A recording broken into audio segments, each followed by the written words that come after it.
Well, hi guys, welcome back to my channel. Ooh, I'm seeing little babies. So anyway, I'm going to check on the breeder bin here. The one that I am bringing back. Let me see if I could adjust this camera. Hold on. Okay, that's probably better. So I'm going to check on them. And I'm starting to see little cocoons. So they're definitely breeding. Even though some of them are still very young, I'm sure there are some in here that are breeding age. So I'm just fluffing up their bedding, and I'm going to show you what I do to get a little bit of weight on them. This is one of my little secrets. It's not really a secret, but it's what I do and what has worked for me for years. So I'm going to share it with you. But first I like to, before I do anything like that, I just like to fluff them, especially when I have a bin that I'm bringing back to life. I just like to know what's going on in here. That way, if I come across a problem, I can like deal with it right away. But so far, everything's going great. The moisture is still very good. Very good. So before anything, press that subscribe button. I appreciate your support. And I am bringing back my second worm channel. I have had emails sent to me saying, please bring it back, please bring it back. So I'm like, okay, because I love filming anyway. Might as well, right? So I'll put the link in the comments. I just named it Worm Lady 2. I mean, I don't know what else to call it. But they're doing well. And yeah, I am seeing some really young worms in here.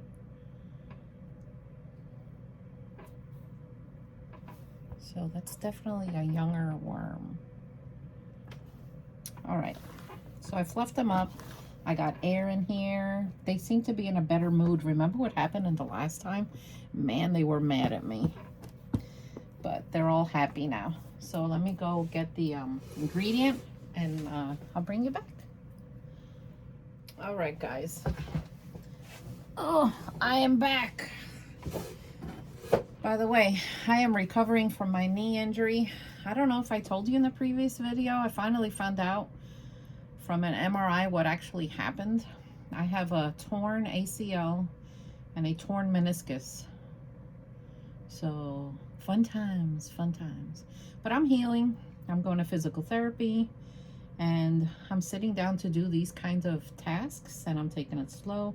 And of course, Joe has been amazing, helping me the entire way. Just helping me with everything. Putting ice on my knee, getting me the ice, and just, he's painting my office / craft room. And so I appreciate everything he's doing for me. Couldn't do without him, I'll tell you that. All right, guys. So as you can see, they went down. So what I like to do is add a form of grit again. Now this is oyster shell. I can grind it if I feel like it, but sometimes just to grind that little bit takes like a lot of effort with the machine and everything. So I just put it like that. You know, with the wetness in this bin, it eventually just disappears. I'm also going to show you how I'm setting up my my shipping table over there just to make things easier for me. So there we go. So now this is what I do. Obviously the moisture is a little on the higher side because that's just how I like to breed worms when I'm trying to like get them on nice and plump. So I take about 3 to 4 tablespoons of chicken mash. I buy it in like, I think it's like 50-pound bags at the feed store. I get it from Tractor Supply because I have it nearby. And then I add water to it. I would say about, I don't know, maybe a half a cup. I just make sure that I wet it and I let it sit for a few minutes, and you see how it becomes kind of creamy, sort of. And it smells kind of weird to me, but you know, I don't know why I have a habit of smelling things. But anyway, this is how I do it. Now, people do it all different types of ways, different ways. I'm not going to say they're wrong or right or whatever, but I just do what I have experienced. And the last time that I completely submerged this into the bedding and mixed it in, now I've done it before and nothing has happened until that one day when I had African night crawlers and I did that and the entire bin went anaerobic. I don't know if I can find that video. Maybe I'll link it above. I had to rescue those worms and do like a major harvest, and the smell was horrific. I had to walk away so many times because I would just start gagging. So anyway, I don't mix this in. The reason I don't is because this is a grain, and when it goes down into the bedding, if you mix it in, this is what happened to me. It ferments and it creates these gases. And that's what makes it rot. And that's also what gives your worms protein poisoning. So I've always been afraid to do it ever since I had that African night crawler situation. So now what I do is I just kind of take a little bit of the bedding and I just go like this on the surface. I don't blend it in because, well, I can't have that happen again. It was horrible, guys. It was horrible. If you've never had a bin go anaerobic, I really hope that it never happens to you, because you will walk into your wormery and you will know immediately because the smell is horrific. So now I do this about twice a week for a month, and then I'm going to see how much weight they have. This stuff helps them to gain weight. It really does. Look, one of them is up here already. And it's very high in protein though, so you have to be very careful. I don't feed this all the time, like on a regular basis. I just do this when I'm trying to get some weight on them. So now I'm going to cover this with some kind of wet paper because it'll help maintain the moisture in this. I'm going to give them back their bubble wrap, and then I'm going to just leave them here because we're going to monitor them. And I do this to every breeder bin when I'm trying to get weight on them.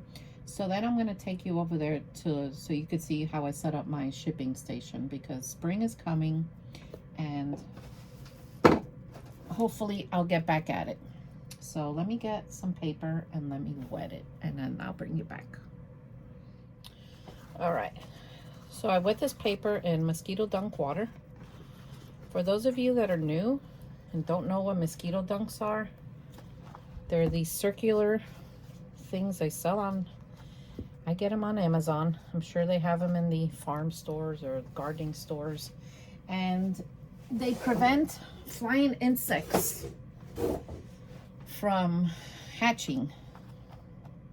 And it doesn't work right away because it's a bacteria, but eventually it does. It doesn't take too long. And then one day you'll notice that you won't have any flying insects. I can never have a wormery this big without having mosquito dunks involved, because I would just be, the battle would be constant.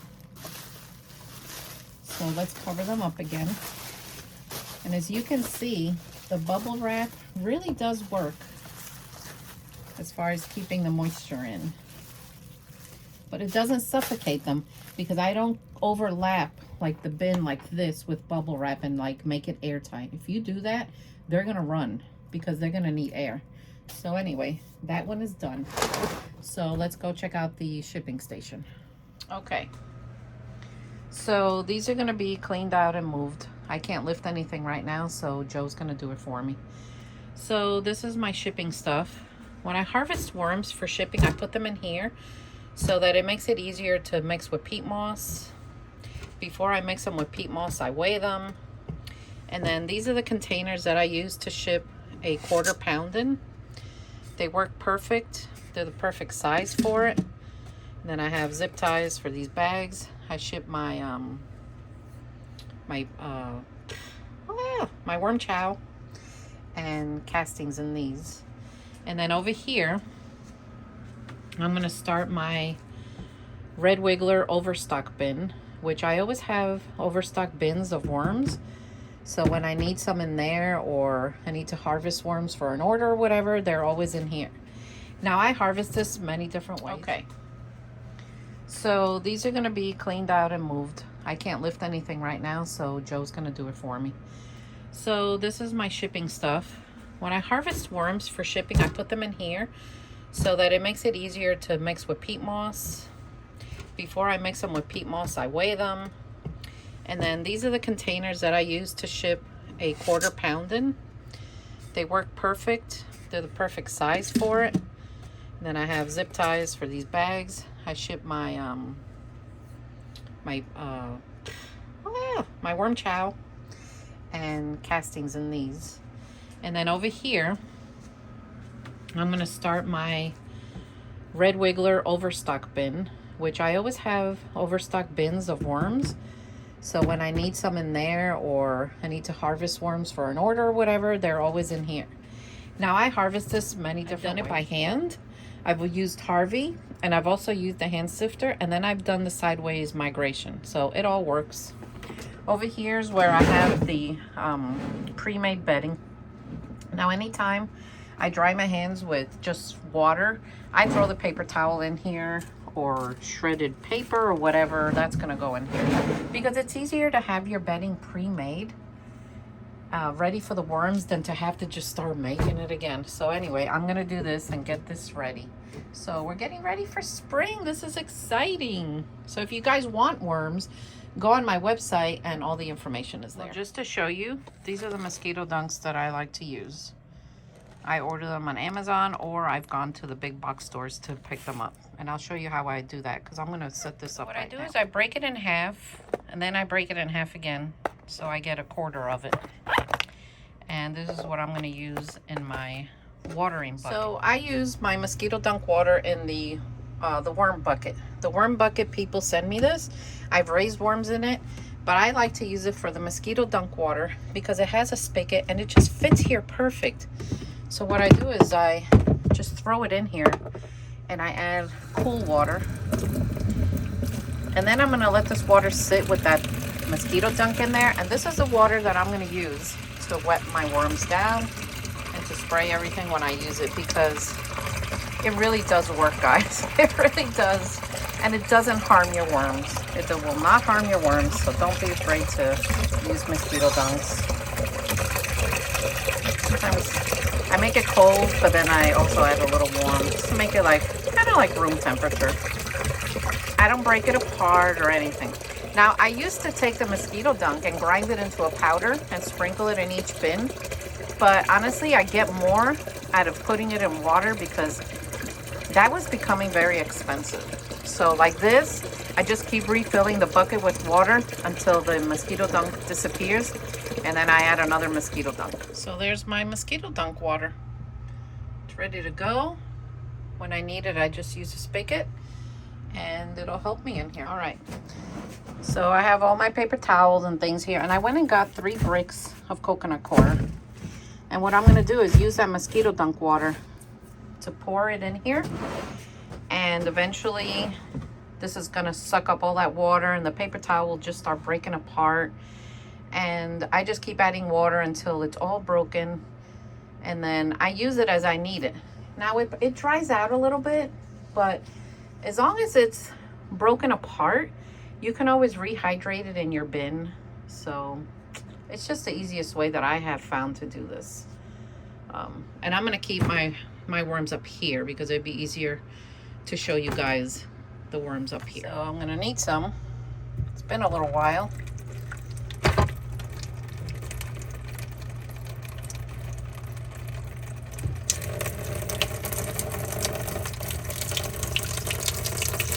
This is what I'm using. And as it goes down up here, I just keep refilling it.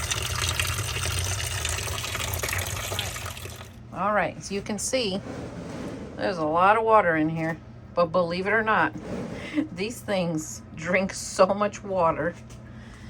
Let's see, like they do. This stuff just starts coming off. Now, usually I get better cocoon production from using peat moss. But I have so much coconut coir, and I told you guys, I hate the smell of peat moss. I really do. I hate it. So sometimes I just like using this stuff. Plus, this stuff is not dusty. When I work with peat moss, I'm like covered. So this is definitely gonna like drink up all this water. And then this paper, I just rip it apart. It'll do its thing. And push it back in. And in a couple of hours, that'll be done. So everything's getting done here, little by little. I know all worm farmers this time of year are getting ready for spring. So it's exciting. It's exciting time of year for me. You see, I washed my hands, dried it with paper towel, and there it goes. All right, we are chugging along here. I hope you liked this video. I will continue to bring you along as I do more things, just so you can see. I hope you learned something as usual. Did you like the Let Pot video? I loved that machine. I loved working with it. And if you didn't watch it fully, check out the end, because I show you what I do with when I harvested a salad from it and how I actually eat my salads. You can see that there. You can see me using my giant medieval times butcher knife. All right, guys, press that subscribe button, and I'll see you next time. Take care.